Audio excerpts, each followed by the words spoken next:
catódico, e este tubo foi o precursor do tubo de raio catódico usado em aparelhos de televisão por décadas.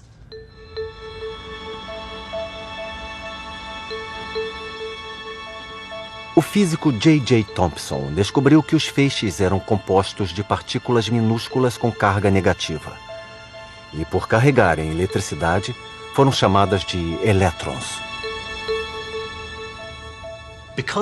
Os elétrons só se moviam em uma direção, da placa de metal aquecida para a placa de carga positiva na outra ponta, mostrando o mesmo comportamento dos cristais semicondutores de Bose. Mas enquanto os cristais de Bose eram muito temperamentais e só funcionavam no ponto certo, esses tubos se mostravam mais estáveis. Eles foram chamados de válvulas e logo substituíram os cristais de todos os aparelhos de rádio.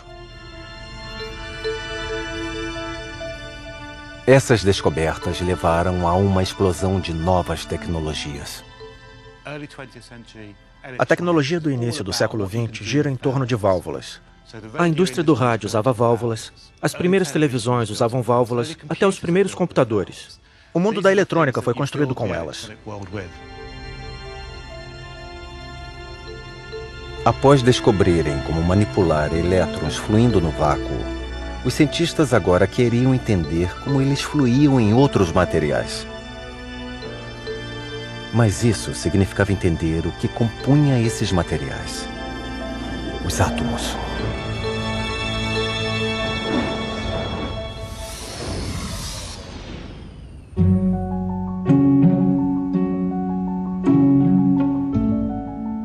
Nos primeiros anos do século XX, nós finalmente compreendemos a composição e o comportamento dos átomos. E assim, o que a eletricidade era em escala atômica. Na Universidade de Manchester, a equipe de Ernest Rutherford estudava a estrutura interna do átomo e criava uma imagem para descrever sua aparência.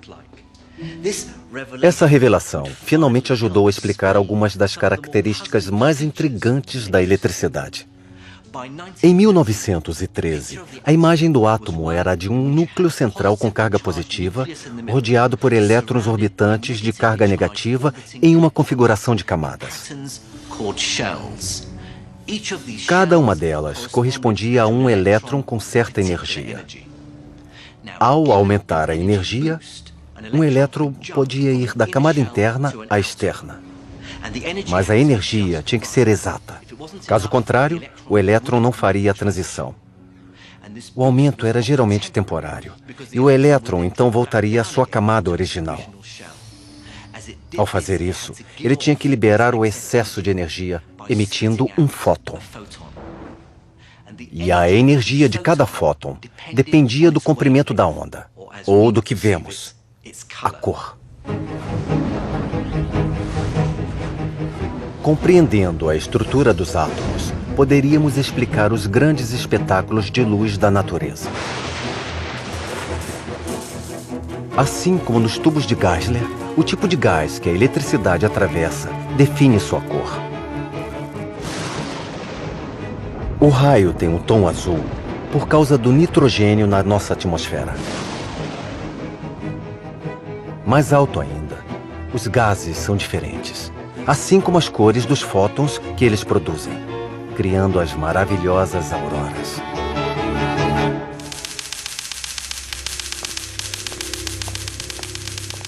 Compreender os átomos, como eles se encaixam nos materiais e como os elétrons se comportam, foi fundamental para entender a natureza básica da eletricidade.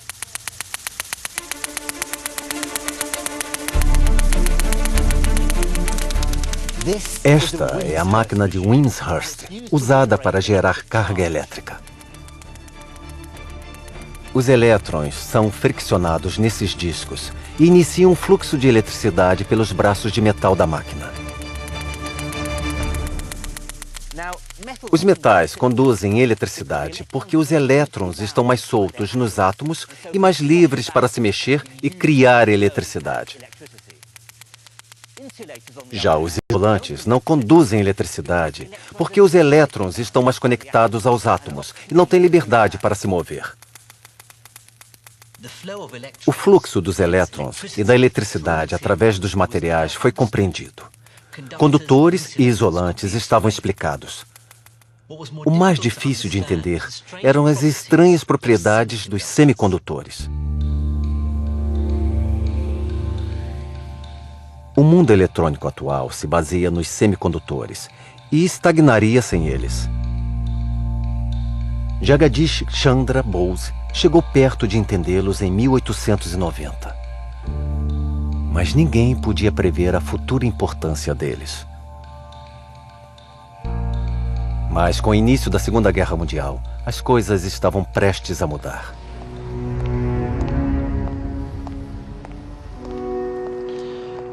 Aqui em Oxford, este laboratório de física recém-construído foi imediatamente concedido à pesquisa de guerra. Os pesquisadores trabalhavam aqui para melhorar o sistema de radar britânico. Este filme é confidencial. A tecnologia dos radares usava ondas eletromagnéticas para detectar a presença inimiga, e com o aumento da precisão, ficou claro que as válvulas não eram suficientes.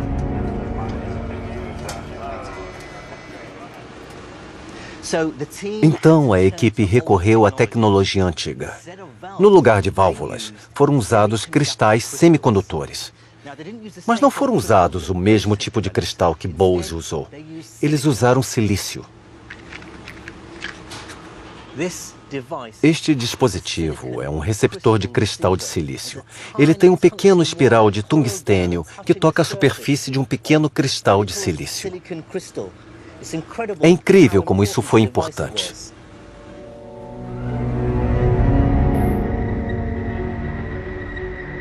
Era a primeira vez que o silício era usado como semicondutor.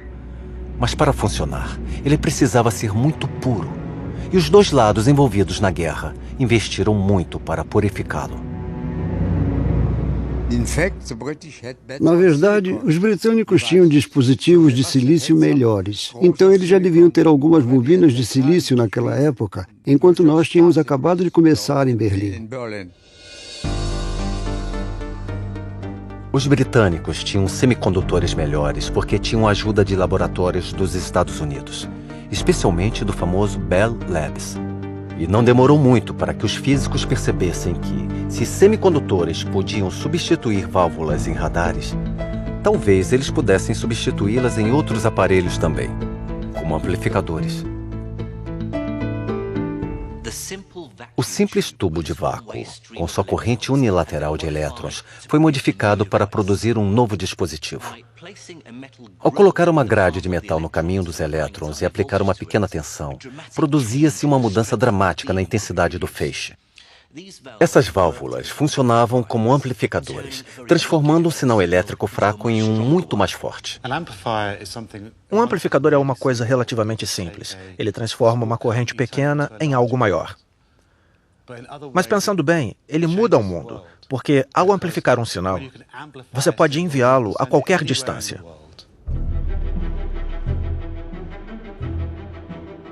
Logo que a guerra acabou, o especialista alemão Herbert Martorell e seu colega Heinrich Welker começaram a construir um aparelho semicondutor que funcionasse como amplificador elétrico. E aqui está o primeiro modelo eficaz que Martorell e Welker fizeram. Ali dentro podemos ver o cristal e os fios que se conectam a ele. Se passarmos uma pequena corrente por um dos fios, isso induz uma corrente muito maior no outro, agindo como um amplificador de sinal. Esses pequenos dispositivos podiam substituir válvulas grandes e caras em redes de telefonia de longa distância, rádios e em outros equipamentos que precisassem de um sinal mais forte. Martorell imediatamente percebeu o que tinha criado, mas seus chefes não se interessaram. Até que um estudo foi publicado em um periódico anunciando uma descoberta do Bell Labs. A equipe de pesquisa deles se deparou com o mesmo efeito e agora anunciava sua invenção para o mundo, que foi batizada de transistor. Eles descobriram em dezembro de 47 e nós no começo de 48. Mas é a vida. Eles descobriram um pouco antes o efeito, mas curiosamente os transistores não eram bons.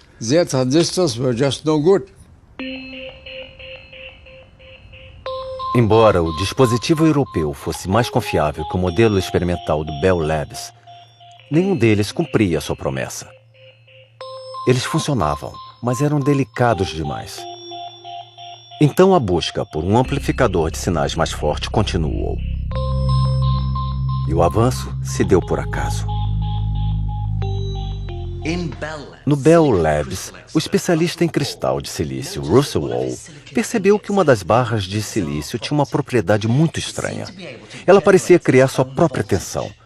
E quando ele tentou medir isso usando um osciloscópio, ele viu que a tensão mudava constantemente.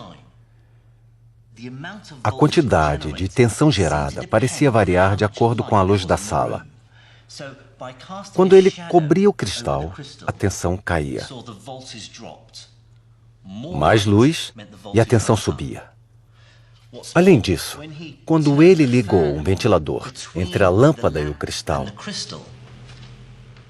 a tensão começou a oscilar, na mesma frequência em que as pás do ventilador produziam sombras sobre o cristal. Um dos colegas de O imediatamente percebeu que a barra tinha uma fenda que formava uma ligação natural. E essa pequena ligação na barra, inicialmente sólida, agia como uma delicada ligação entre a ponta do fio e o cristal na experiência de Bose. Mas aqui, ela era sensível à luz. A barra rachou porque cada lado tinha níveis diferentes de impurezas. Um lado tinha um pouco mais do elemento fósforo e o outro um pouco mais de outra impureza, o boro. E os elétrons pareciam conseguir atravessar do lado do fósforo para o lado do boro, mas não ao contrário. Os fótons da luz brilhando sobre o cristal estavam expulsando os elétrons dos átomos. Mas eram os átomos de impureza que estavam causando isso. O fósforo tem um elétron para ceder. E o boro está disposto a receber outro. Assim, os elétrons fluíam do lado do fósforo para o lado do boro, consequentemente fluindo de forma unilateral.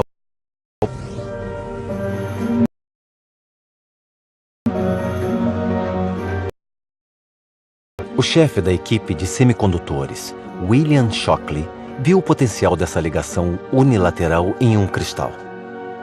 Mas como criar um cristal com junções que pudesse ser usado como amplificador? Outro pesquisador do Bell Labs, Gordon Till, estava estudando uma técnica que permitiria exatamente isso. Ele descobriu uma forma de produzir monocristais com um semicondutor germânio. Neste instituto de pesquisa, são produzidos cristais semicondutores do mesmo jeito que Till fazia no Bell Labs. Mas aqui, eles são muito maiores.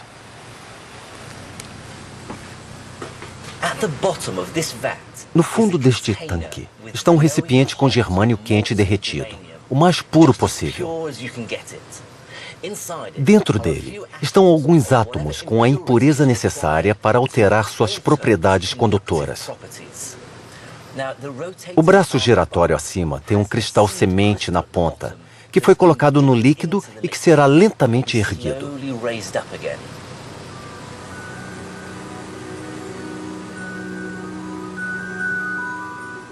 Quando o germânio esfria e endurece, ele vira um cristal comprido abaixo da semente. Ele se torna um único e belo cristal de germânio.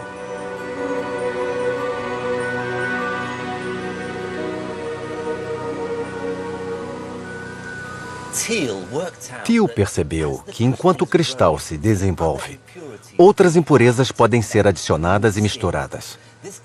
Isso cria um monocristal com camadas finas de impurezas diferentes que resultam em junções no cristal.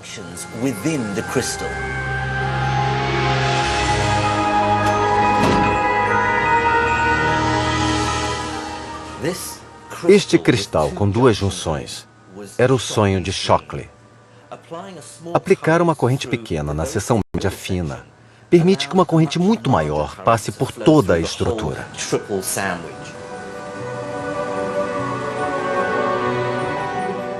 De um único cristal desses, centenas de blocos menores podiam ser cortados. Cada um com as duas junções que permitiriam controlar o movimento dos elétrons com precisão. Esses dispositivos mínimos e confiáveis podiam ser usados em diferentes equipamentos elétricos. Os equipamentos eletrônicos de hoje não existiriam sem os microcomponentes. E é engraçado, na verdade, porque quanto menores, mais confiáveis. Todos saem ganhando.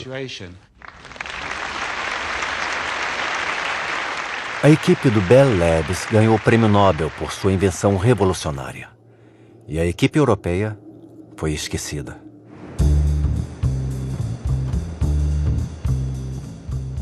William Shockley saiu do Bell Labs em 1955 e abriu seu próprio laboratório de semicondutores no interior da Califórnia e contratou os melhores físicos do país.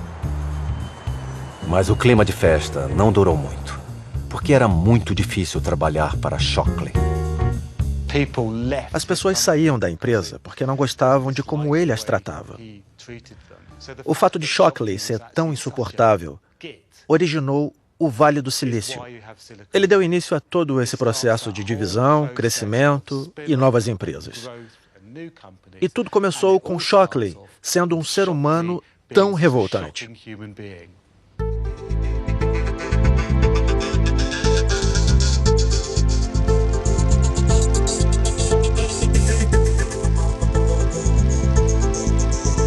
As novas empresas competiam para criar os dispositivos semicondutores mais modernos.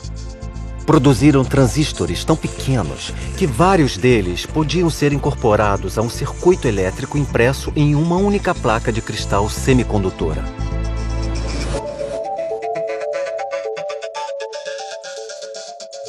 Esses chips minúsculos e confiáveis podiam ser usados em diferentes equipamentos eletrônicos, especialmente em computadores. Começava uma nova era.